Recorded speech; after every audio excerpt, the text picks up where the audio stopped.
Arkansas beats Texas. The game itself isn't the issue. The peripherals are the problem here. They've already gone to their second quarterback, okay? And they're going to Casey Thompson because Hudson Card was not effective in this game. But this is a continued indictment and the continued downfall of a great program, okay?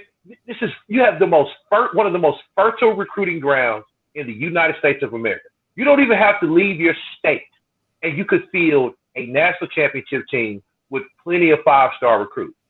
But you know what these five-star recruits are choosing to do? They're choosing to go play for Ohio State, okay, with no guarantee of playing time, okay? Quinn Ewers of South Lake, well, formerly of South Lake Carroll, now of Ohio State, committed to Texas, and maybe because the former coach, who's that, Tom Herman, was his guy, he decided to decommit and go to Ohio State, enroll early, and possibly ride the bench for possibly a year and a half because C.J. Stroud is very, very good. Meanwhile, down here in Texas, you got two dudes who we have no clue if they're any good or not, and he could have easily walked in and started from day one, okay? He could have enrolled 3 weeks ago and started for the Longhorns, but he's gone, okay? And now you're going to the SEC, which now allows for Alabama, Auburn, LSU to continue to recruit in Texas. Y'all just another school now. And for all the Longhorn diehards who like to yell about the money, nobody care about your money. You ain't getting no W's. You're not getting major recruits in state. Nick Saban is going to California and grabbing quarterbacks. He's going to Hawaii and grabbing quarterbacks. He's convincing them to come to Alabama. You can't even keep dudes who actually want to be there. This is, as I talked to Mookie over the weekend, just like Michigan, you're just like Miami. Another 7 or 8 win school destined to play in some late December bowl game. Atrocious. And you know who else can join you? The University of Southern California, okay? Because I swear Saturday night, I walk into the house, it's 28-13, okay? I use the men's room. It is 41-13 in California. I'm looking for Jim Harbaugh on the scene. I'm looking for Andrew Luck, okay? I'm looking for Toby Gerhardt, Christian McCaffrey. It doesn't matter, okay? And none of them guys was available. So they finally got Clay Helton out the paint 2 years early. 2 years late. Yeah. Okay. And another situation where you got virtual recruiting ground. We just talked about the Alabama quarterback, Mr. Young, from California. He went all the way over to Alabama. Okay. The mighty have fallen, and they have fallen hard. Okay. And look, kill your Urban Meyer dream. He's not coming. Okay. You might as well call Cincinnati. I guess you could try Luke Fickell in Cincinnati. You could try Cristobal up in Oregon, maybe. Okay, but man, y'all got to get it right. But I don't think they are. They just gonna be more 8-win schools in the CSL Plasma Bowl. Yeah, I agree. I got one. My issue is this: they went for the money, right? We know this is a money move. The SEC was a money move. But you should know the temperature of the room, right? Like, you finna have a real talk situation when you got to face these teams. Like, this ain't the Big 12 where you got Kansas and got some teams that you can just run through. Oklahoma State every once in a while, you run through them. Only team you was worried about was OU. You got a real talk about it every week now. And unfortunately, they couldn't. But, like I said, it is what it is. Like you said, 7-7, 8-9. Look, if I'm the alumni, they spend a lot of money. Look at the 3 coaches that they have had. They have spent so much money on all 3 of these coaches.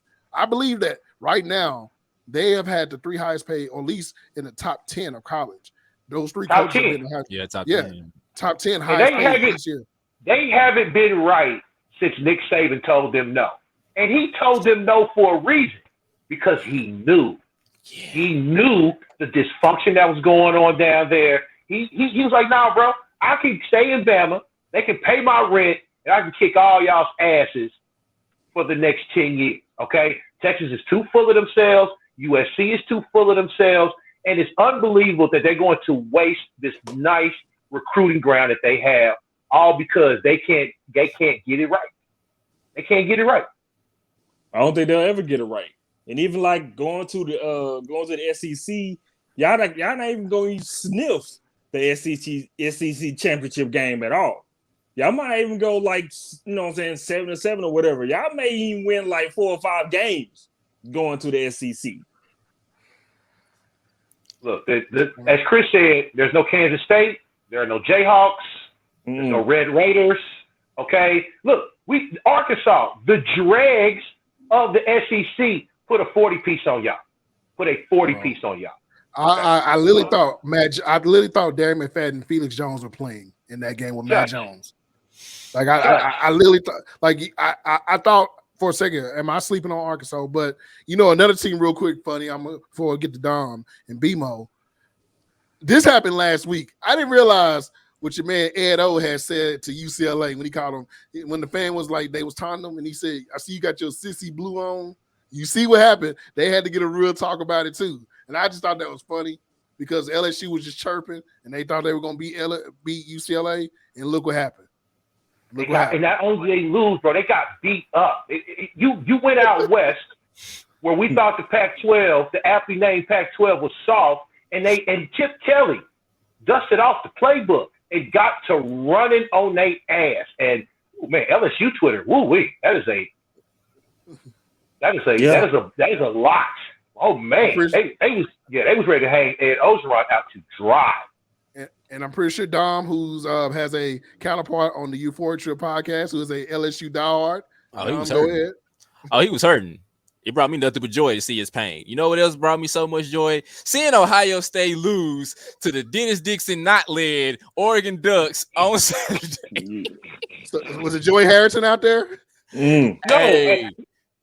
Look, I saw a comprehensive breakdown, and they basically beat Ohio State with like 3 plays.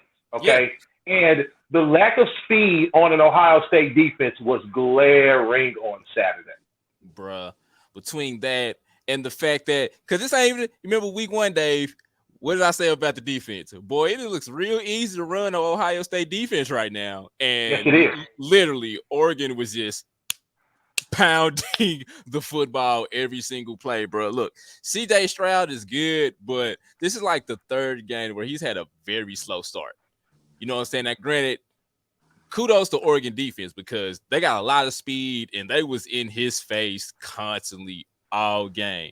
Now, granted, second half, Ohio State did get it together, but none of that mattered. You know why? Because when it mattered the most, CJ Stroud went full Kirk Cousins and turned the ball over quite a few times when they had momentum. But, I mean, look, overall, though, Oregon is a good football team. So this win, in my opinion, wasn't a fluke against Ohio State. This speaks more about Ohio State. And what happened to the defense, bro? That was one thing that they used to have, bro. And with that defense, the offense can't afford to have slow starts like this. And you think they got 3 good receivers. The tight end Rucker is serviceable. Yes. They played 3 running backs. They have the offense to get into a shootout. But when you try to get into a shootout, mistakes cannot be made, especially when you had nothing, absolutely nothing on defense to stop what Oregon was doing.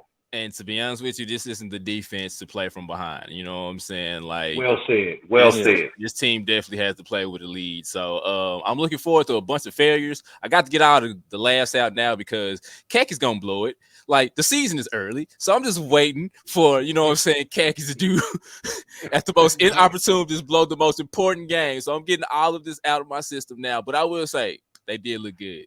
That defense, man, it looks fantastic. Offense, I don't know why y'all start throwing screens so much, but yeah, it's going to be a long season for college football. But I'm looking forward to it, though. And it's still forever F Ohio State. I don't care what the record is. I don't care if Maurice Clarett is at the game. My boy Terry, who I do High Flyers Wrestling podcast with, he has a connection to your boy, Maurice and JT Barrett. So I'll leave that alone. But yeah, I'm glad college football is back. Yeah, and BMO, before I get to you, I know y'all both on the ladder down at the bottom. Free Shoes University.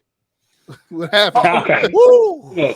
They still got to pay Brother Willie to get out of here, but they're going to have to pass the plate around again to get rid of this Mike Norvell dude. Did you hear what he said after the game about why they didn't go into a prevent? And look, he still called it, shook two dudes. He did what Van Jefferson did to the Bears, except he didn't fall down, okay? It is no excuse for you to not go into a prevent defense, okay? 3 defenders. 4 defenders should have been back there. Also, did you know that Jacksonville State, not in Florida? Yeah. It's in Alabama. Well, it's like the Miami, Ohio thing. Like the Miami, like when you think Right. Miami. But like, yeah. when you thought, like, yeah. Jacksonville State. Jacksonville State. And one time for Coach Prime, what he's doing over there with his school, by the way. You know, we gotta show some love to them as well. I like what they're doing out there with that program. So His son that's the son, that's the quarterback, right? yes. Yeah. There's his son quarterbacking elsewhere. Yeah, his son's quarterback there. Okay. At Jackson, yeah. So one time for that. And also shout out to Elder Dave in the building. Regardless, Michigan's ass getting beat down in November. Hey, and I'm assuming that is a shot to Dom, of course. hey, look, honestly, I text Dave, man, I really love Ronnie Bell. And then I text him like 2 hours later, man, Ronnie Bell is out for the season with a torn ACL. I don't even think it was 2 hours, dog. It was like the next 2 possessions because they put him on special teams, and next thing you know, ouch. Damn. Yeah, there you go. But it don't matter though, because that offensive line at Ohio State trash right now. Well, BMO, I know you're Clemson boys, you riding with your Clemson boys, but you got some news and notes as well, right? Talk to us. Yeah, I got some news and notes. It's nothing really to mention about Clemson. Playing South Carolina helps, and we've seen the score with that. So, I mean, of course, you did a game to bounce back with. They most definitely bounced back with that game 49-3.